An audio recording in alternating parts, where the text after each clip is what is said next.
Friends, आज हम आ गए हैं एक्टिव एंड पैसिव के थर्ड पार्ट में and today we will see more miscellaneous examples. यहाँ पे देखो बेसिकली एक सेंटेंस है जिसमें दो ऑब्जेक्ट्स है। She gave me some money. यहाँ पे अगर हम वर्ब को क्वेश्चन करें व्हाट और whom से तो मेरा ऑब्जेक्ट निकल आता है। अगर मैंने पूछा she gave what, some money, she gave whom, me, मतलब उसने पैसे दिए मुझको। सो बेसिकली जो नॉन लिविंग थिंग है उसको हम बोलते हैं डायरेक्ट ऑब्जेक्ट, जिसका रिप्लाई मतलब जब हम वर्ब को क्वेश्चन करते हैं व्हाट से जिसका रिप्लाई आता है उसको बोलते हैं डायरेक्ट ऑब्जेक्ट, और जिसका होम का रिप्लाई आता है वो बोलते हैं इनडायरेक्ट ऑब्जेक्ट। ओके, सो एक ही सेंटेंस में अगर दोनों ऑब्जेक्ट है तो कौन से ऑब्जेक्ट को पहले लाना है, let us see. I was given some money by her. ये देखो, ये जो मेरा बेसिकली इनडायरेक्ट ऑब्जेक्ट है उसको मैंने पहले लिखा, उसके बाद मैंने लिखा I was given some money by her, या फिर मैंने सम मनी को पहले लेके लिखा some money was given to me by her. तो दोनों ऑब्जेक्ट को लेके हम कर सकते हैं, बोथ आर करेक्ट। आपके एग्जाम में अगर ये फॉर्म आया तो भी आपको समझ में आएगा कि दिस इज करेक्ट। अगर ये फॉर्म आया और बाकी तीनों ऑप्शंस गलत आए तो you can easily identify it. Okay, यहाँ देखो, he has shown me only good things. I have been shown only good things by him. Only good things have been shown to me by him. Clear? She offered him coffee. He was offered coffee by her. Coffee was offered to him by her.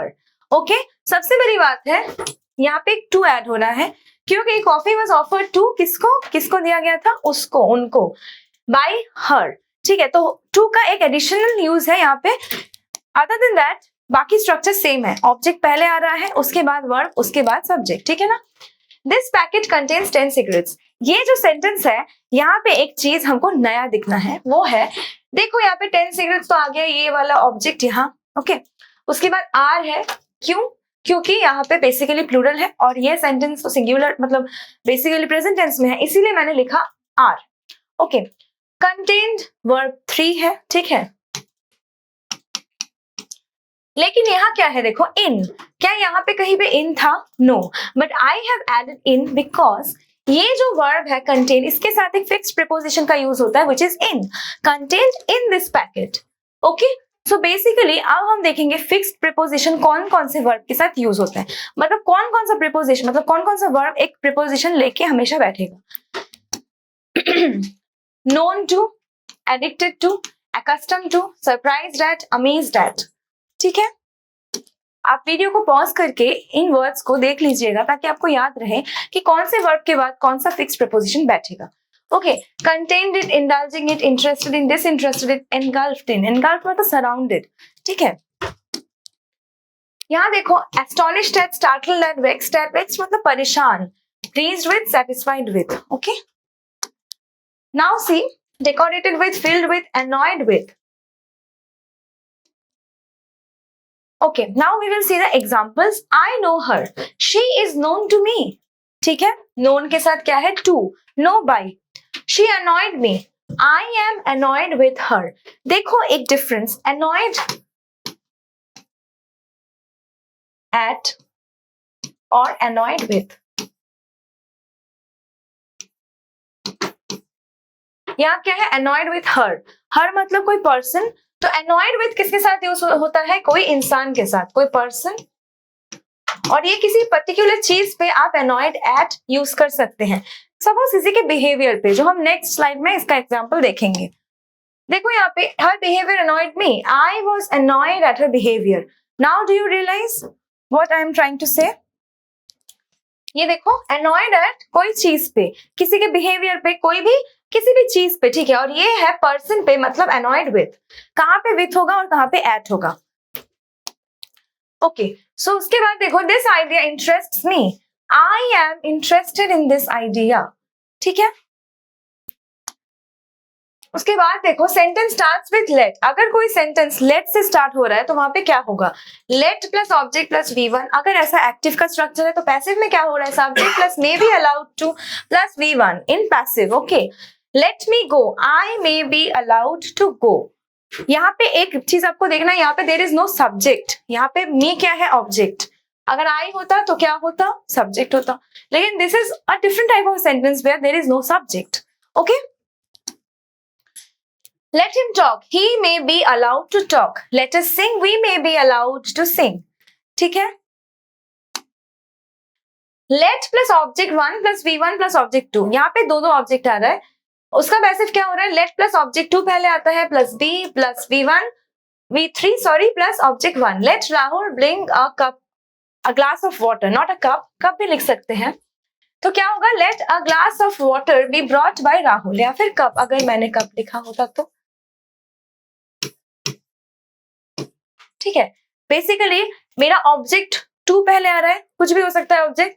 उसके बाद देखो मैं यहाँ पे B form use कर रही हूँ, उसके बाद V3, बी के साथ तो हमेशा V3 होता है, उसके बाद बाय, उसके बाद जो मेरा ऑब्जेक्ट नंबर 1 है वो. समझे? अब देखो यहाँ पे let her sing a song. Let a song be सung by her. There are 5 books to write. Now, this is a different type of a sentence where the use of infinitive can be seen. Here, active में अगर infinitive form है, there are 5 books to write, हम क्या लिखेंगे passive में? There are 5 books to be written. क्या लिख रहे हैं? 2 plus B plus V3. B plus V3 is constant. उसके पहले 2 add हो रहा है because this is infinitive. And ये वाला जो structure है पूरा same बैठ जाएगा. There is no money to buy. There is no money to be bought. There is time to study. There is time to be studied. 2 plus B plus V3. He made me laugh. I was made to laugh by him. I have heard her sing a song. She has been here to sing a song by me. Okay. So basically यहाँ पे कुछ changes हम देख सकते हैं. यहाँ पे देखो, उसने मेरे को हंसाया. ये वर्ड थोड़े अलग टाइप का सेंस दे रहा है. मुझे हंसाया. ठीक है, वो खुद नहीं हंसा, उसने मेरे को हंसाया. I have heard her sing a song. इसमें भी मैंने सुना, वो गाना गा रही थी, मैंने सुना. क्या हो रहा है यहाँ पे? पहले ये वाला देख लेते हैं. I was made to laugh. मतलब me, क्योंकि यहाँ पे मेरा ऑब्जेक्ट है वो पहले बैठ जाता है, उसके बाद verb. I was made to laugh by him. लेकिन देखो यहाँ पे to laugh नहीं है, लेकिन पैसिव में to laugh हो रहा है क्योंकि मेरे से करवाया गया. ऐसा नहीं मैंने, मतलब वो खुद से हंसा, वो मेरे से करवाया. उस सेंस में अगर कोई वर्ड आ रहा है, मतलब कोई सेंटेंस बन रहा है, तो मेरे को ऐसे यहाँ पे to laugh लिखना पड़ेगा. 2 plus V1. I have heard her sing a song. She has been heard to sing a song by me. क्यों? क्योंकि मैंने सुना, मतलब मैंने सुना उसको गाना गाते हुए. ठीक है ना, उसने गाना गाया. अब इस चीज को हम कैसे लिख सकते हैं? She has been heard to sing a song by me. Okay. देखो, he made me cry. मेरे को रुलाया, तो मैं उसके द्वारा रुलाई गई. So I was made to cry by him. He saw me sing a song. I was seen to sing a song by him. थोड़ा sentence आपको समझ में आ जाएगा. Where things are like very easy. They might seem very easy. They are very easy, but they might be confusing. So you have to always remember कि यहाँ पे structure कैसे बैठ रहा है. मेरे को उसने रुलाया, तो मैं उसके द्वारा रुलाई गई. अगर ऐसे भी याद रहता है देन यू कैन. ओके. अभी देखो यहाँ पे एक्सेप्शन. एक एक्सेप्शन है. If late is used in place of main verb, in that case two is not used in the passive voice. अब तक हम क्या देख रहे थे? हम पैसिव में 2 plus V1 देख रहे थे कि मेरे से करवाया गया. लेकिन यहाँ पे क्या होगा? लेट अभी मेन वर्ब है. लेट से पहले वर्ब मतलब एक सेंटेंस स्टार्ट हुआ था. यहाँ पे देखो मेन वर्ब है. क्या? He let me dance. उसने मेरे को डांस करने दिया. ठीक है. I was let dance by him. क्या हो रहा है? To नहीं हो रहा है. जब let आ रहा है, no to let when it is used as the main verb. जब main action let है, then you can not use to. He let me go. I was let go by him. Clear? उसके बाद देखो, she let me go. I was let go by her. Okay? यहाँ पे क्या है? We saw him run away. He was seen to run away by us. ये भी वही है, मतलब लेट से पहले वाला जैसा सेंटेंसेस था ना, वैसे ही ये सेंस में यूज हो रहा है, लेकिन बीच में वाला लेट वाला एक्सेप्शन था. I saw her watch TV. She was seen to watch TV by me. Okay? यहाँ देखो, we made him a manager. हमने उसको मैनेजर बनाया. He was made a manager by us. They elected him secretary. He was elected secretary by them. ठीक है. We appointed him cashier. He was appointed cashier by us. They have selected him manager. He has been selected manager by them. Okay. I will look into the matter. Now we will see how phrasal verbs are used in active and passive voice. देखो look into मतलब किसी चीज को मतलब basically उस चीज को observe करना, ठीक है.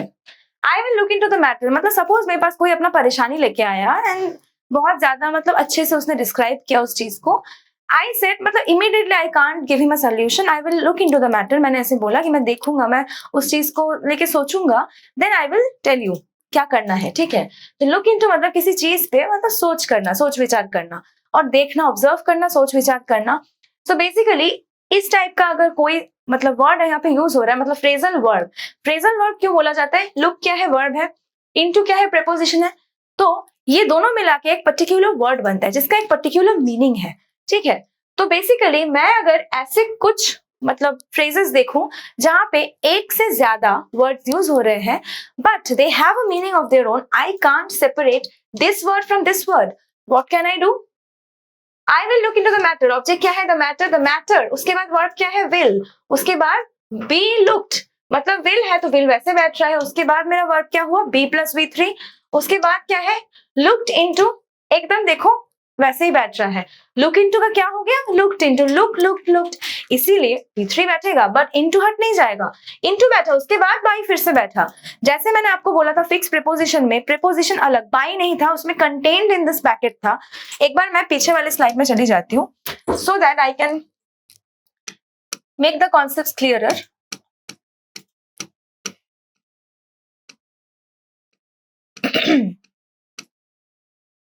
सी यहाँ पे क्या था? This packet contains 10 cigarettes. तो मैंने यहाँ पे 10 सिगरेट्स को पहले लिखा, उसके बाद आर लिखा क्योंकि ये बेसिकली कौन सा सेंटेंस है? प्रेजेंट टेंस में है. कंटेंट लिखा, content, contain, content, content, third form लिखा वर्ब का. उसके बाद मैंने इन लिखा, दिस पैकेट. इन के बाद क्या लिखा? सब्जेक्ट को लिख दिया. क्या यहाँ पे कोई बाई लगा है? नो. क्या कंटेंट इन, क्या यहाँ पे कोई कंटेन और इन है? No, because this is not a phrasal verb. I said fixed preposition. Fixed preposition का अलग मसला है और फ्रेजल वर्ब का अलग मसला है. कंटेंट इन जैसे हमेशा ऐसे यूज होता है साथ में, but looked into, look into का मतलब अलग है और लुक आफ्टर का मतलब अलग है. जब ये दोनों वर्ड सेम है लेकिन अगर प्रीपोजिशन बदल देती हूँ तो मीनिंग बदल जाता है. तो बेसिकली ये एक यूनिट है, इसका अलग मीनिंग होगा, इसका अलग मीनिंग होगा. This is basically a vocab. ये इसका एक पर्टिकुलर मीनिंग है. लुक के साथ आफ्टर लगाने से किसी की देखभाल करना और लुक के साथ इनटू लगाने से इसका मीनिंग होता है कि किसी चीज पे सोच विचार करना, ठीक है ना.